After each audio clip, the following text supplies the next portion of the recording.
Dans cette vidéo, nous allons voir le corrigé des tâches suivantes. Tâche 1, est-ce que vous pouvez vous présenter? Tâche 2, je suis un de vos collègues. Vous êtes nouveau, nouvelle, dans l'entreprise.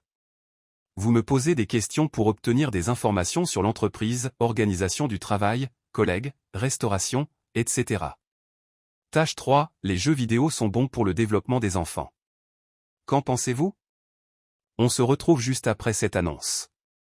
Bienvenue sur Immigrant Canada, votre guide pour réussir votre immigration au Canada. Sur cette chaîne, nous vous proposons des corrigés et explications des sujets du TCF Canada, des conseils sur les démarches d'immigration, des informations sur la vie quotidienne au Canada et des témoignages et expériences d'immigrants. Abonnez-vous et préparez-vous à réaliser votre rêve canadien avec nous. Nous vous remercions. Bonjour à toutes et à tous. J'espère que vous allez bien. Aujourd'hui, nous allons vous proposer une simulation de l'épreuve d'expression orale du TCF Canada. Suivez attentivement. Merci de vous abonner, liker et partager. Bienvenue à l'épreuve d'expression orale du TCF Canada. Cette épreuve de production orale dure 12 minutes, c'est un entretien en 0,3 parties. Vous aurez 2 minutes pour vous préparer avant le début de la deuxième partie. L'entretien est enregistré. Il sera évalué 2 fois, une première fois sur place et une deuxième fois à France Éducation Internationale, FEI. À tout moment, vous pouvez me faire répéter ou reformuler un mot ou une question. Attention! Une fois l'enregistrement commencé, il ne pourra plus être stoppé. Avez-vous des questions? Oui monsieur, comment saurais-je que les 2 minutes sont terminées? Je vous dirai de commencer. Nous commençons. Voici la première tâche. Cette partie de l'épreuve dure 2 minutes. Est-ce que vous pouvez vous présenter? Bonjour. Je m'appelle Awa Kwame, j'ai 35 ans et je suis ivoirienne. Je suis mariée à un homme extraordinaire, Kofi Kwame. Notre union repose sur l'amour, la complicité et la solidarité. Je réside dans le quartier résidentiel de Cocody, à Abidjan. Côté parcours scolaire, j'ai obtenu mon baccalauréat en sciences économiques et sociales au lycée moderne d'Abidjan en 2006. Par la suite, j'ai poursuivi mes études à l'université Félix Houphouët-Boigny, où j'ai décroché un diplôme en gestion des affaires en 2011. Après l'université, j'ai intégré une entreprise de conseil en gestion, où j'ai acquis une expérience précieuse pendant 5 ans. Aujourd'hui, je suis directrice financière dans une entreprise d'import-export, où je mets à profit mes compétences en gestion et en analyse financière. En dehors de ma vie professionnelle, je suis passionnée de football. J'apprécie autant le regarder que le pratiquer, ce qui me procure joie et détente. Ma couleur préférée est le bleu, car elle représente la paix et la sérénité, des valeurs essentielles à mes yeux. Quant à mes qualités, on me décrit comme une personne déterminée, empathique et fiable. J'aime aider les autres et je suis toujours disponible pour apporter mon soutien quand c'est nécessaire. Mon époux et moi partageons un rêve commun, immigrer au Canada. Nous souhaitons découvrir de nouvelles cultures, élargir nos horizons et offrir un avenir prometteur à notre famille. Je vous remercie. À présent, nous passons à la tâche 2. Cette tâche dure 5 minutes 30 secondes au total. Vous allez recevoir un sujet. Vous devez me poser des questions pour obtenir des informations. Vous avez 2 minutes pour préparer l'entretien. Vous êtes autorisé à prendre de courtes notes si vous le souhaitez. Tenez cette feuille de brouillon. Vous ne devez pas écrire sur le sujet. C'est vous qui parlez en premier et c'est vous qui conduisez la conversation. L'entretien doit durer 3 minutes 30 secondes. Vous pouvez demander plus de précision ou faire répéter des informations. Je vous lis le sujet. Je suis un de vos collègues. Vous êtes nouveau, nouvelle, dans l'entreprise. Vous me posez des questions pour obtenir des informations sur l'entreprise, organisation du travail, collègues, restauration, etc. Vous avez 2 minutes de préparation.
Vous pouvez commencer. Bonjour, je suis ravie de vous rencontrer. En tant que nouveau venu dans l'entreprise, j'aimerais profiter de votre expérience pour mieux comprendre le fonctionnement de notre organisation. Pourriez-vous répondre à quelques-unes de mes questions? Pouvez-vous me décrire brièvement la structure et l'organisation de l'entreprise? Quels sont les différents services, départements ou équipes? L'entreprise est divisée en plusieurs départements, tels que le service commercial, les ressources humaines, la finance et la production. Chaque équipe se spécialise dans un domaine spécifique. Comment se déroule une journée type dans notre entreprise?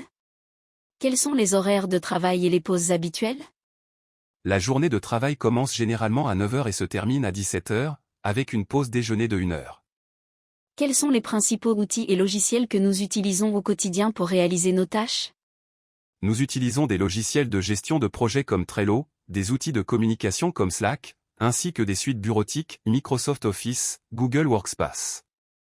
Pouvez-vous me parler un peu des collègues avec lesquels je serai amené à travailler? Quels sont leurs profils et domaines d'expertise? Vous travaillerez avec des collègues issus de divers domaines, marketing, finance et développement technique, chacun ayant une expertise particulière dans son domaine. Y a-t-il des procédures ou protocoles spécifiques à connaître dans notre entreprise, notamment en termes de sécurité ou de confidentialité? Des protocoles de sécurité et de confidentialité sont en place, notamment pour la protection des données clients et des informations sensibles.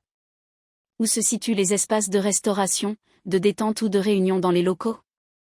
Quelles sont les options pour se restaurer sur place?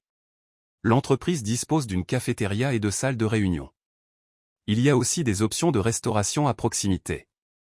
Existe-t-il des événements, formations ou activités d'équipe organisées régulièrement par l'entreprise? Des événements de team building, des formations régulières et des réunions d'équipe sont organisées pour favoriser l'intégration et la collaboration. Quels sont les principaux objectifs, projets ou défis actuels de l'entreprise auxquels je pourrais être amené à contribuer? L'entreprise se concentre sur l'expansion de ses services et la mise en place de nouveaux projets technologiques auxquels vous pourrez contribuer. Avez-vous des conseils à me donner pour m'intégrer au mieux au sein de l'équipe et de l'entreprise? Soyez proactif, engagez-vous dans les discussions et apprenez à connaître vos collègues. N'hésitez pas à poser des questions. Y a-t-il d'autres informations importantes que je devrais connaître pour bien débuter dans mon nouveau rôle? Assurez-vous de comprendre les valeurs et la culture de l'entreprise, et familiarisez-vous avec les outils internes pour une transition fluide. Je vous remercie beaucoup pour votre temps et votre aide précieuse. Cela me sera très utile pour prendre mes marques au sein de cette entreprise. Concernant la tâche 3. Je vais vous proposer un sujet. Vous allez vous exprimer sur ce sujet de façon argumentative en utilisant des exemples, en justifiant vos idées, en essayant de me convaincre pendant 4 minutes 30 secondes. Elle se fait sans préparation. Voici le sujet. Les jeux vidéo sont bons pour le développement des enfants. Qu'en pensez-vous? Je pense que les jeux vidéo peuvent effectivement être bons pour le développement des enfants, à condition bien sûr d'être utilisés de manière modérée et encadrée. Tout d'abord, les jeux vidéo permettent aux enfants de développer un certain nombre de compétences cognitives et techniques intéressantes. Ils doivent souvent résoudre des problèmes, avoir une bonne coordination œil-main, et faire preuve de réflexion stratégique. Ces aptitudes peuvent leur être utiles dans d'autres domaines. De plus, les jeux vidéo offrent de réelles possibilités d'apprentissage, notamment dans des domaines comme l'histoire, les sciences ou les langues. Certains jeux éducatifs peuvent ainsi contribuer au développement des connaissances et de la culture générale des enfants. Enfin, les jeux vidéo permettent aussi aux enfants de développer leurs capacités sociales et relationnelles. Nombre de jeux se jouent en réseau et favorisent les interactions et la coopération avec d'autres joueurs. Bien sûr, il faut veiller à ce que l'utilisation des jeux vidéo reste encadrée et équilibrée dans le cadre d'un mode de vie sain. Mais dans l'ensemble, je pense que les jeux vidéo peuvent apporter des bénéfices non négligeables au développement des enfants, s'ils sont utilisés de manière raisonnée. Nous sommes arrivés au thème de cette vidéo. Surtout, n'oubliez pas de vous abonner, liker et partager pour nous encourager. À très bientôt dans les prochaines vidéos. Bonne chance.